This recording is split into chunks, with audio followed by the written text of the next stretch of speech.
Parents, divorced parents, widowed பேரண்ட்ஸ்க்கு இன்னொரு விஷயம் என்ன அப்படின்னா, முதல்ல ஒருத்தங்க விடோ ஆயிட்டாங்களோ, சிங்கிள் ஆயிட்டாங்களோ, அதுவும் எஸ்பெஷலி மேரேஜ்க்கு போயிட்டு வந்து மேரேஜ்ல இருந்து வெளியில வரவங்க, செப்பரேட்டடா இருக்கவங்க, இவங்க வாழா வெட்டி, இவ ஒரு விதவை, அதுக்கப்புறம் வந்து இவங்களை வந்து சமுதாயம் எப்படி பார்க்க போகுது இதுக்கு மேல, அதாவது இவங்களை வந்து ஒரு செக்ஷுவல் மெட்டீரியலா சமுதாயம் பார்க்கும் அப்படின்ற ஒரு எண்ணத்தை, அதாவது வந்து பாத்தீங்கன்னா சிங்கிள் தானே, கணவர் இல்ல தானே, இவங்களை நம்ம எப்படி வேணா சான்ஸ் எடுத்து பார்க்கலாம் அப்படின்னு சமுதாயம் நினைக்கிறாங்க. குறிப்பா வந்து நம்ம வந்து நம்மளோட செல்ஃப் கான்பிடன்ஸ்க்காக நல்ல ட்ரெஸ் அப் பண்ணாலுமே அது தவறா இந்த சமூகம் சொல்லக்கூடிய. ஆனா நான் என்ன நினைக்கிறேன்னா, குடும்ப கட்டமைப்புல இருக்கிற பெண்களுக்குமே இந்த சேலஞ்ச் இருக்கு. அதாவது வந்து கணவரோட இருக்கிற பெண்களை யாருமே பாக்குறது இல்லையா, இல்ல அவங்க வல்னரபிள் டார்கெட்ஸா இல்லையா.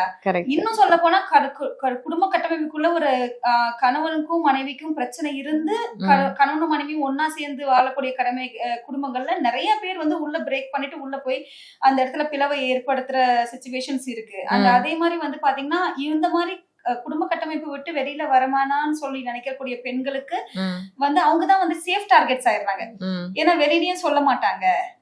கரெக்ட் சரியா, வெல் செட். ஆமா சரியா, வெளியில சொல்ல மாட்டாங்க அப்படின்ற ஒரு இதை வந்துட்டு பாத்தீங்கன்னா நம்ம ஆண்கள் வந்து அதை யூஸ் பண்ணிக்கிறாங்க. அண்ட் தனியா இருக்க பெண்கள் கிட்ட இன்னுமே ஓகே இவளுக்கு கேக்குறதுக்கு யாரும் ஆள் இல்ல அப்படியே யோசிக்கிறாங்க. இருந்தாலுமே வந்துட்டு இவ வந்து வெளியே சொல்ல மாட்டா அப்படின்னு நினைக்கிறாங்க. அப்ப யார் கிட்ட ப்ராப்ளம் இருக்கு அப்படின்னு குறிப்பா அதை எப்படியா இருந்தாலும் பெண் வந்து அந்த டார்கெட் பிளேஸ்லயே தான் இருக்காங்க. என்ன மாதிரியான பெண்ணா இருந்தாலும் பெண் வந்துட்டு ஒரு ஆணுக்கான இறை அப்படின்னு ஒரு சமுதாயம் பாக்குது.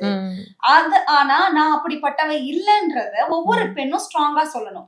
நான் இங்க வந்தது வந்து ஒரு செக்ஷுவல் மெட்டீரியல், இந்த உலகத்துல பிறந்தது வந்து செக்ஷுவல் மெட்டீரியலா இருக்கிறதுக்காக மட்டும் கிடையாது. அதை தாண்டி எனக்கு நிறைய வேலை இருக்கு, நிறைய நல்ல வேலை இருக்கு, நிறைய விஷயம் இருக்கு அப்படின்றத நம்ம தான் முதல் ஸ்ட்ராங்கா பிலீவ் பண்ணணும்.